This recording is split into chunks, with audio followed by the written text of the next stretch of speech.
দেশ বর্তমানে একটি ক্রান্তিকাল অতিক্রম করছে। নানা ধরনের বিভ্রান্তি ছড়ানো হচ্ছে এবং দেশকে অস্থির করে তুলতে একটি চক্র পরিকল্পিতভাবে কাজ করছে। দুপুরে ঠাকুরগাঁয়ে মানব কল্যাণ প্রশিক্ষণ কেন্দ্রে আলেম ওলামাদের সঙ্গে মতবিনিময় সভায় এসব কথা বলেন বিএনপি মহাসচিব মির্জা ফখরুল ইসলাম আলমগীর।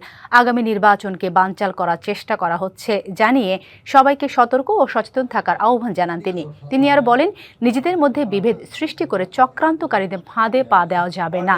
এই কঠিন সময়ে ঐক্যবদ্ধ থাকা অত্যন্ত জরুরি। কোরআন সুন্নাহ ভিত্তিক আইন বাস্তবায়নে বিএনপি অঙ্গীকারবদ্ধ বলেও জানান মহাসচিব। বিভিন্ন রকম কথাবার্তা উঠছে, বিভ্রান্তি সৃষ্টি হচ্ছে, আন্দোলন হচ্ছে।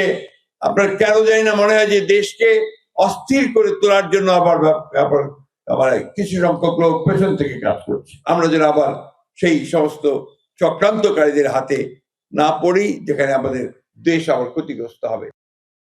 নতুন এবং ফিরে আসা গ্রাহকদের জন্য নগদে চলছে ক্যাশব্যাক সহ প্রতিদিন হাজারো উপহার জেতার সুযোগ। হবে আশা আর ফেরা, সারপ্রাইজ সেরা।